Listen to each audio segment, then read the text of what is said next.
Hello, I'm Toby Fox from 1.5 Million New Homes, the Local Government Challenge, sponsored by Redloft and Mount Anvil and Pitman Tozer Architects.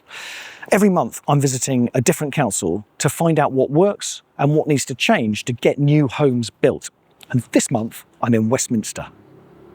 So I'm here with Setareh Neshati, who is Director of Regeneration and Development at Westminster City Council. We're here at Ebury Bridge Road in a fantastic estate regeneration. Tell us a bit about where we are, the number of homes, the scale of the development and so on, and why you feel it's successful. Sure. Obviously, I'm glad we are here because we collectively as a team and as Westminster City Council are very proud about Ebury. Regeneration of Ebury started nearly over a decade ago with the fact that, of course, the community had all these placards saying, hands off Ebury, stop demolishing our homes. Starting from that position and then turning many, many corners and getting ourselves to a position, not just delivering of regeneration of Ebury, but we did that with support from the community. And that's very important. So you built that trust? Absolutely. Yeah. A sense of pride for sure. And that for many reasons, sometimes one feels quite proud because of the scale, because of the numbers. But I don't think Ebury is just a number game. Ebury, if we want to pick up the success and why we think could be a good example to be talked about and looked at. Of course, there are many lessons learned. As always, we are not saying we did that perfect and everything we did was right. But what I would like to say is, looking back the journey for literally about a decade and what is delivered here in the heart of Belgravia and Knightsbridge, the fact that no other affordable at this scale and quality been delivered for literally about half a century. Okay. These are big, important information that we need to focus on. Why Ebury and why the numbers matters here? Of course, delivering circa 750 units in this location is not that easy. It's zone 1 location. And it comes with its own challenges, especially if you would like to tick the industry KPIs. And of course, we say industry KPIs is about quality, cost, and time, isn't it? Yeah. But for a local authority to do a regeneration, of course, it is a privilege to be part of a local authority team because we all have been involved as part of development within the private sector. But very rarely you get the opportunity to do regeneration with the true meaning of regeneration. We are not just delivering blocks. We are not just delivering these number of homes. We are changing lives. We are changing lives for generations that are living and generations to come. So let's talk about the industry KPI first, why we think Ebury is a success. Of course, delivering more than 50% affordable homes in this location comes with its price tag, let's be honest. The fact that even before you start the journey, you have to ensure that you got the community on board.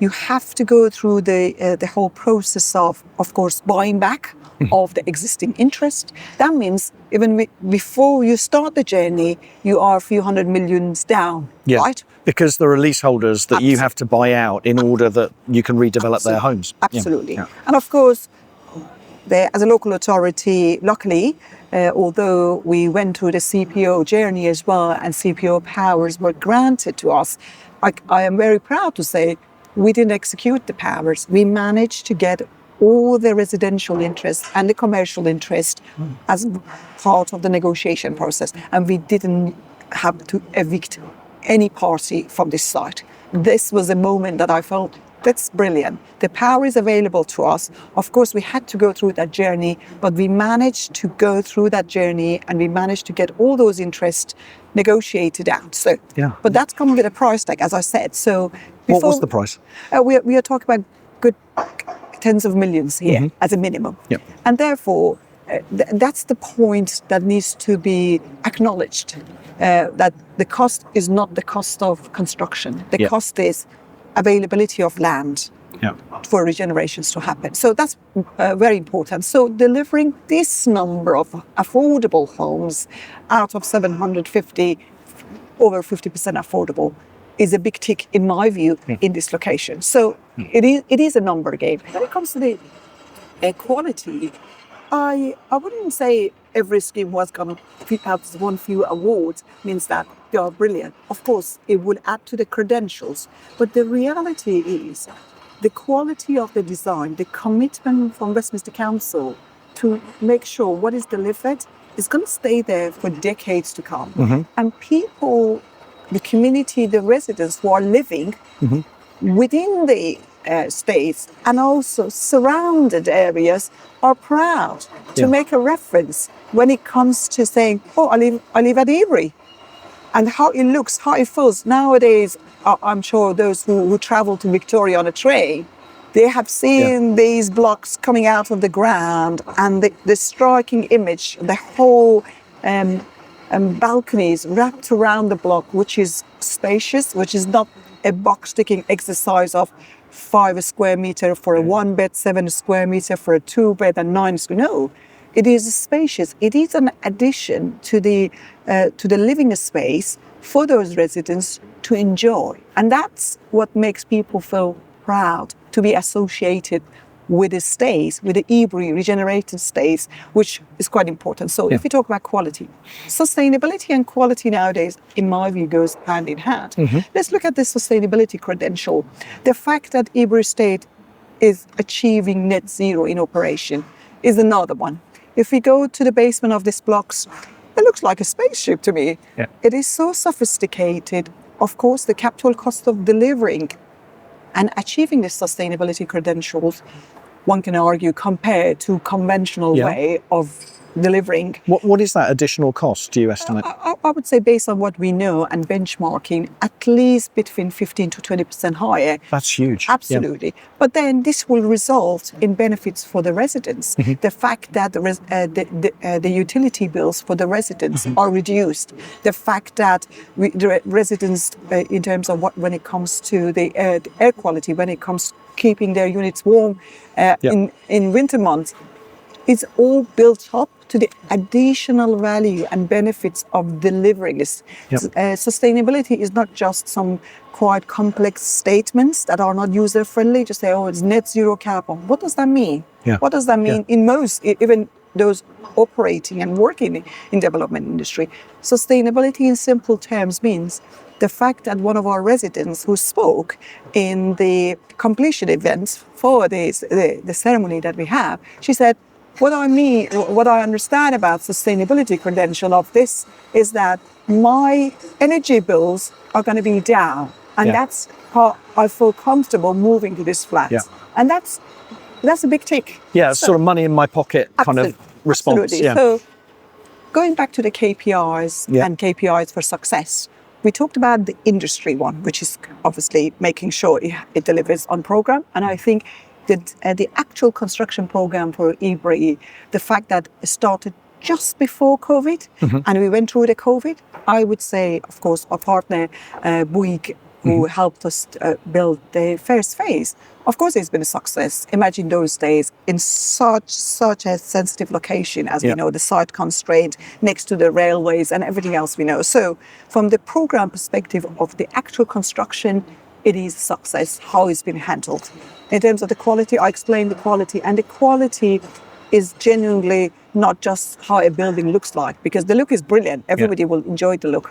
But the reality of the provisions within the units of everybody who have visited the units or moved in already, obviously our affordable block of over 100 units is 85% occupied. The past 3 months, we have been busy supporting our residents moving in to these new blocks. And everybody is commenting about the provision of the storage, for example, within the blocks. Normally, nowadays, with 50 square meter for a 1 bed and 70 for a 2 bed, by the time you put a bed in a bedroom, a double bed, you need to be a ballerina to go around the bed, isn't it? And then what else we should do with the suitcase for the holidays and all these things? People need space. Absolutely. The flats will end up soon look like a storage rather than a space to live. So everybody has commented the fact that the provision of the storage within the flats are outstanding. It will enable our residents to live and enjoy the space available to them. It's not just box after box, which is great. This is a fantastic development. It's a lovely place to be, but it can't all have been perfect. You said yourself that there are lessons to learn from this development. So what lessons have you learned? Sure. That's a very good question, and I'm sure there are a few items on that list, but I would like to pick one, which to me, it goes to the core of the quality and what is being delivered for the community. We are currently recording this video at the roof terrace to an affordable block, right? During the design process and even during the delivery of the scheme, there were many questions and feedbacks in terms of, first of all, cost. Secondly, the maintenance and management of a roof terrace. Everybody was talking about the risk, how this is going to work out. What if this beautiful provision become a center of perhaps some undesirable behavior? Antisocial behavior, absolutely. Okay. How we make sure that this provision is managed so well, and it sets the precedent that an affordable block can enjoy a roof terrace at such a location and with these beautiful views. Amazing views. Absolutely. So I think that we even had options at some point to give up. We even had options at some points to even restrict the access to it.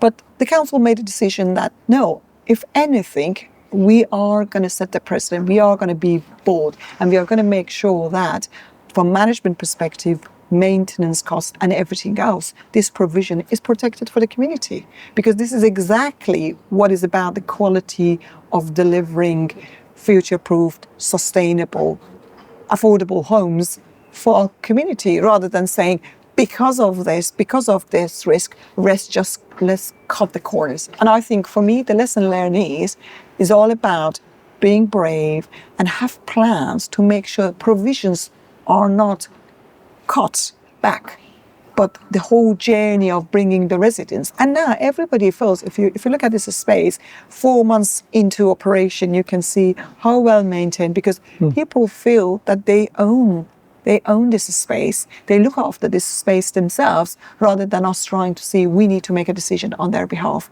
And that was one of the big points for me in terms of lessons learned. Let's be bold. Let's change some of the dynamics that, when it comes to the provisions for the affordable blocks, is always in debate. One of the key points is the journey of Ebury started over 10 years ago, when the community were not on board. The community was holding these placards, which the photos are publicly available, saying, hands off Ebury, don't demolish our homes. Big placards everywhere, demonstrators. And the fact that before this co-production and co-design was not a buzzword that is now, what has happened when you look back at the journey of engagement with the key stakeholders, with the community, with Ebury, you can see very clear record of that happening without us even knowing what we were doing was co-design, what we were doing was co-production. One of the key points was upskilling the community, because nowadays, of course, we know everybody has got a long list of the things that they would like to happen. And at the same time, we know the availability of the funding as a local authority has got its pressure and competing priorities. So something that is quite clear to me, that what the journey of engagement with the community was in twofold. To start with, it was everybody saying, no, we are happy with what we have got, or spend some more money, do this, a bit of maintenance. And then only and only when we started to talk to the community, trying to set out what are the art of possibilities, what we can do together to make sure that the homes are not just this plaster approach of going back again and do a bit of paint and do a bit of this. What are the possibilities for them to enjoy their homes? Because so you raise people's aspirations, and then they realise what you could deliver if they would support you. Absolutely. And when you do that, then, gosh, the list even get longer, because they say, oh, now I know what is possible. Then what if we have it all? So you need to then go back saying how we need to strike a balance between competing priorities. The reality is what is available from funding perspective is limited. We don't have unlimited budget to do whatever everyone wants. So that upskilling, when it comes, we use this terminology, viability, financial viability. Oh, it's not viable. Yeah. What does viable means to the community is quite an important point that I think we managed to work through so well. Upskilling community is, look, if we spend money here, yeah, fine, it's going to look lovely, but then we have to stop spending money somewhere else. What is the priority from your perspective? We all want nice playground, community infrastructure, spacious, good quality homes. What is it we want? And I think the initiatives that Westminster introduced as part of this journey by making sure the community feel empowered, we work with them at their pace and understanding is fundamental, because most of the time, historically, the engagement happened that people are told, people are talked to, rather than being engaged, and their views are captured first, like a blank canvas. Having those conversations and engagement at their pace and at a starting point of their understanding really helped the whole journey in a way that many corners turned. And then when we had, at the time when Ebury revised scheme went to planning committee, rather than objection, it had number of support disclosed to the planning committee. And to me, that shows when you get it right, objections can switch to support. So what other ingredients for successful delivery of new homes? The grants. Whatever can be diverted to support the delivery of housing in London. Of course, at the moment, we know we're talking about the housing crisis, emergencies, whatever, everywhere in the country. But the reality is the waiting list for the London boroughs, we're talking about years, if not over decades, for family. Very recently, an article was published which make a reference that in order to clear the waiting list, if I refer to that correctly, 100 years waiting list is required for a family unit. So the reality is the availability of the grants, the GLA funding helps. Of course, we benefited at Ebury when it comes to, we had a successful ballot. And as a result of that, we have benefited from the GLA funding. What I would like to highlight here, sometimes, I know the funding is not unlimited, right? And that's the challenge we have. But the reality is we need to revisit the rate of the funding. We need to revisit the exceptional case. Everybody thinks that their scheme, their development, their regeneration is exceptional.